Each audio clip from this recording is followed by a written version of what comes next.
Right, so right-wing Starmer loyalist, non-Jew and recipient of a large wedge of Israel lobby cash, the MP for Wigan Lisa Nandy has, certainly in my view, made a disgusting insinuation on live TV, BBC Politics Northwest yesterday, in a programme that amounted to not just Nandy, frankly, but Tory candidate for Hazel Grove Paul Athans and the BBC presenter Annabel Tiffin pretty much joined in on what was an assault on Green Party candidate for Birkenhead Jo Bird. Bird, very much Jewish herself, was expelled from the Labour Party, not in relation to antisemitism, but by being affiliated to one of several groups Keir Starmer and his war on the left of his own party retrospectively prescribed. But that didn't stop Lisa Nandy making a disgusting attack on Bird and the Green Party over anti-Semitism, demonstrated that having hammered the left by weaponising racism, the Green Party are now their target for that same thing, and just as we saw before, that will include attacks on Jews and non-Jews alike.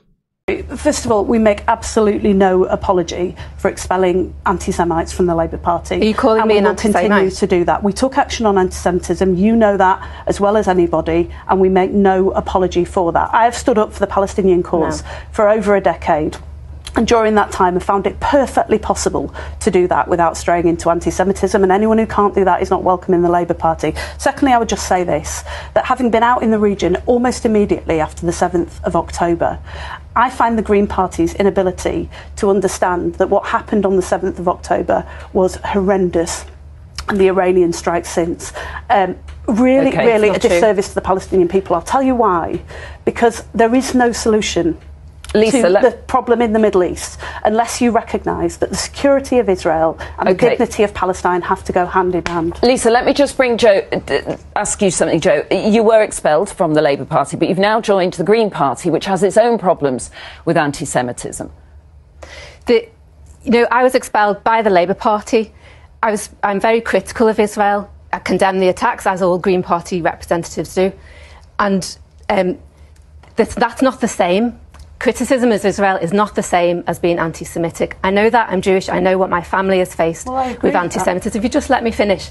The real question is, I think for the Labour Party and for Lisa, is will you end arms sales to Israel just like you did against Russia? Yes, so I can answer that. We will immediately review arms sales to Israel, and where there is a risk that they're being used against civilians in Gaza, we will end the sales not just of the arms but of those parts as well. What I find really odd about the Green Party position, though, is that when you've had 500 drones and missiles being fired into Israel against innocent civilians by the Iranians, why would you not respect Israel's right to defend itself? We'll never support the right to kill innocent civilians in Gaza, but Israel must have the right to defend itself, surely. And the United Nations, both lives matter. The United Nations International Court of Justice have looked into all of these issues, and they found that there's plausible genocide here, and that's reason enough to end our complicity and to end arms sales to Israel. So you don't think Israel has the right to defend itself against Iran? Well, every country and every people has the right to defend itself, just like Ukraine against Russia.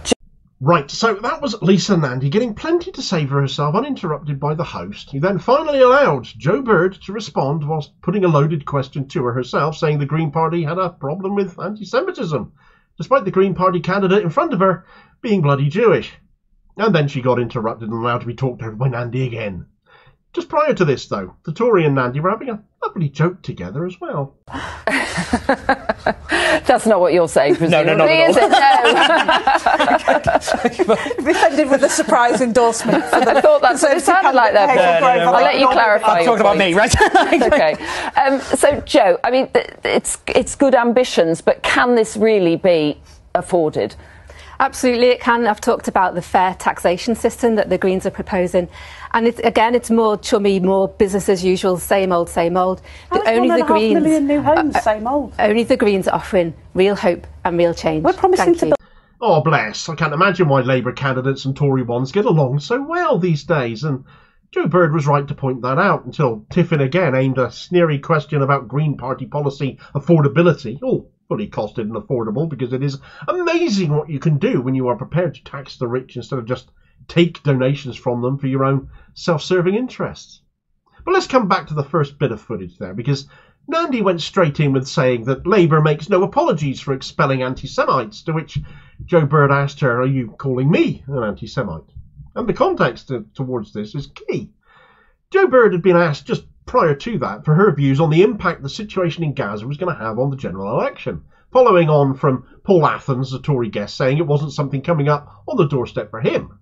Bird had raised an eyebrow to this, and then went on to say that people stop her in the street in Birkenhead, asking her what the Green Party position on Gaza is, and she spelled it out because it is very simple and very obvious.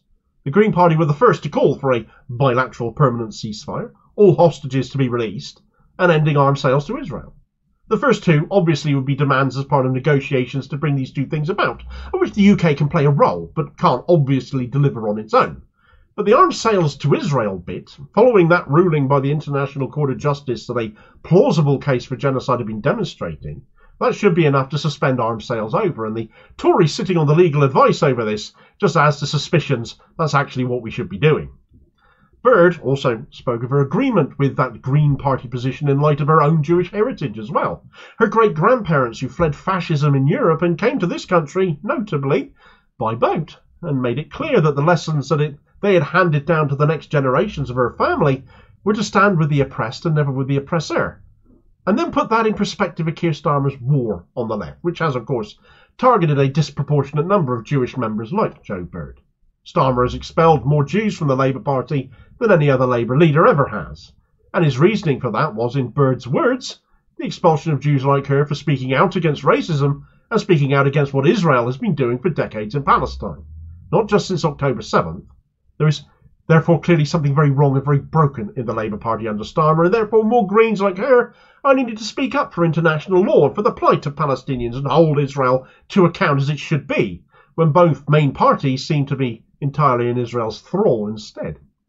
It was to that Lisa Nandy said she and Labour make no apologies for expelling antisemites, and in that context, given she is speaking to an expelled former Labour councillor, now a Green Party councillor and parliamentary candidate, and a Jewish one at that, the inference that she was calling Bird an anti-Semite herself was there, and Bird called her out on that straight away, directly asked her to answer to that, which she of course ignored.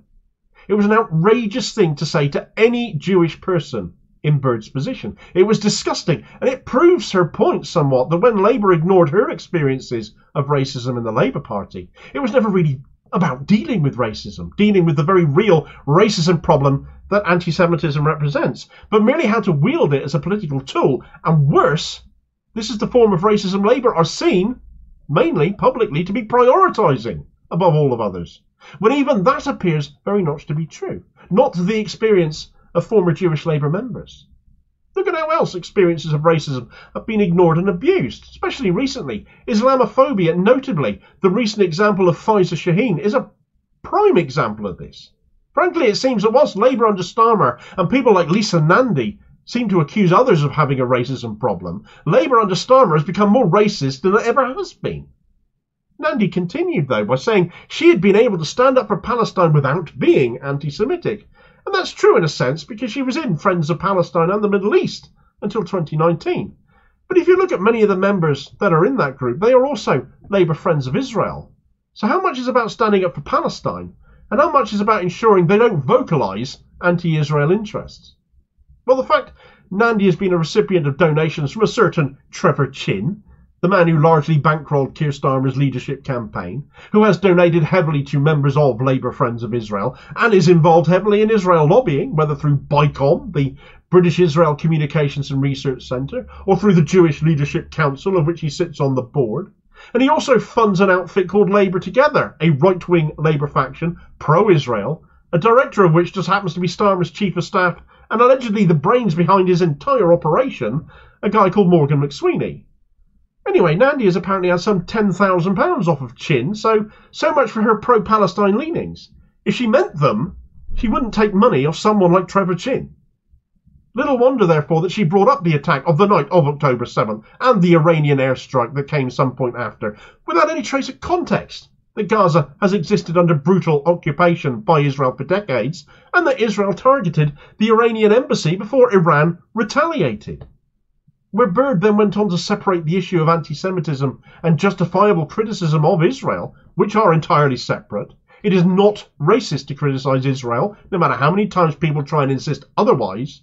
Again, Nandy sought to make things about Israel's right to defend itself. So much for her Palestine sympathies. Even when Jo Bird calmly brought up the ICJ's findings, still Nandy sought to make it all about Israel's right to defend itself.